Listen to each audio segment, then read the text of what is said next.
Irmãos e irmãs, sejam bem-vindos à Verbo Vita e Palavra de Vida neste dia, que é o sábado da segunda semana do tempo quaresmal, em que escutaremos a bela parábola do Filho Pródigo, assim conhecida, e também hoje que é dia da memória de Santa Felicidade e Santa Perpétua, só referindo um bocadinho acerca destas duas mulheres, que foram duas mulheres que, uma delas sendo bastante jovem e mãe de filhos e outra até também nessa condição, acabaram por entregar a vida a Deus, atirados às feras, digamos assim, pelos romanos que perseguiam os cristãos.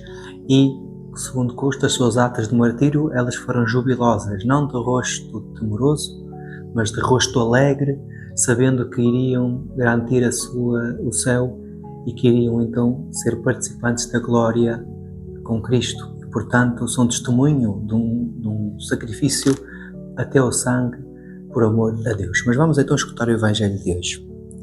Evangelho de Nosso Senhor Jesus Cristo segundo São Lucas. Naquele tempo os publicanos e os pecadores aproximaram-se todos de Jesus para o ouvirem.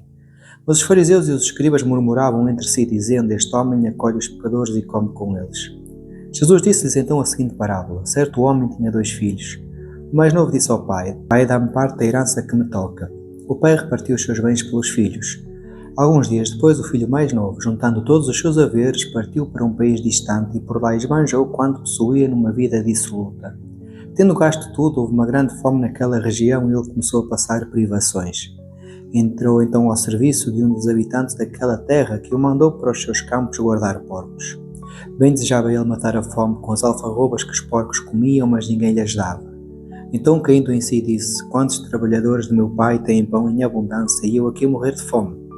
Vou-me embora, vou ter com o meu pai e dizer-lhe: Pai, pequei contra o céu e contra ti, já não mereço ser chamado teu filho, mas trata-me como um dos teus trabalhadores. Pôs-se a caminho e foi ter com o pai. Ainda ele estava longe quando o pai o viu. Encheu-se de compaixão, correu a lançar-se-lhe ao pescoço, cobrindo-o de beijos. Disse-lhe o filho: Pai, pequei contra o céu e contra ti, já não mereço ser chamado teu filho. Mas o pai disse aos servos: Trazei depressa a túnica mais bela e vestilha. Pondo-lhe um anel no dedo e sandálias nos pés, trazei o vitelo gordo e matai-o. Comamos e festejemos, porque este meu filho estava morto e voltou à vida, estava perdido e foi reencontrado. E começou a festa. Ora o filho mais velho estava no campo.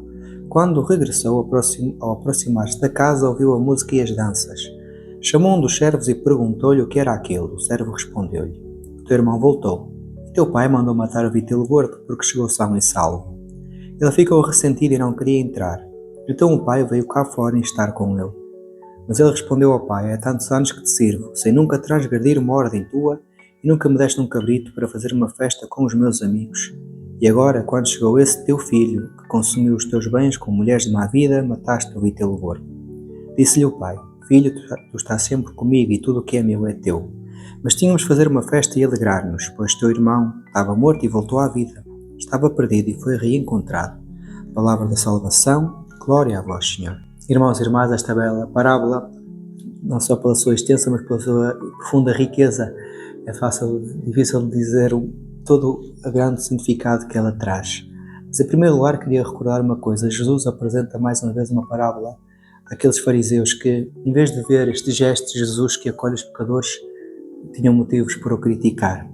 E Jesus apresentou esta parábola, que começa com esta afirmação do mais novo, que diz ao pai: Pai, dá-me parte da herança que me toca. Nós não conseguimos compreender bem isto, mas no tempo de Jesus, a herança era só repartida com a morte da pessoa. E, portanto, ao pedir isto, era quase como o filho estivesse ou desejando a morte do pai, ou dizendo que para ele estava morto. E contudo o pai, que se calhar tinha motivos para se chatear com o filho, faz isso e dá-lhe aquilo que ele quer, a tal liberdade que ela anseia, mas que no fundo é uma liberdade que conduz a uma vida de dissoluta e de pecado. Vemos o seu arrependimento, e que reparem, não é um arrependimento causado por uma profunda consciência, mas pela necessidade. Às vezes a necessidade da vida nos leva às vezes a conversões interessantes, digamos, podia dizer.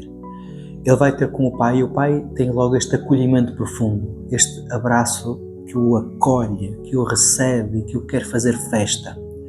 Vemos o filho mais velho, que é aquele sinal daquele que sempre cumpre, mas que se calhar não faz as coisas por amor e mais por obrigação.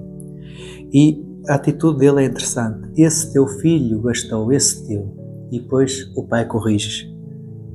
Esse teu irmão. Porque somos todos filhos de Deus. E o pai ensina então este filho mais velho a acolher aquele que é frágil, mas que agora regressa.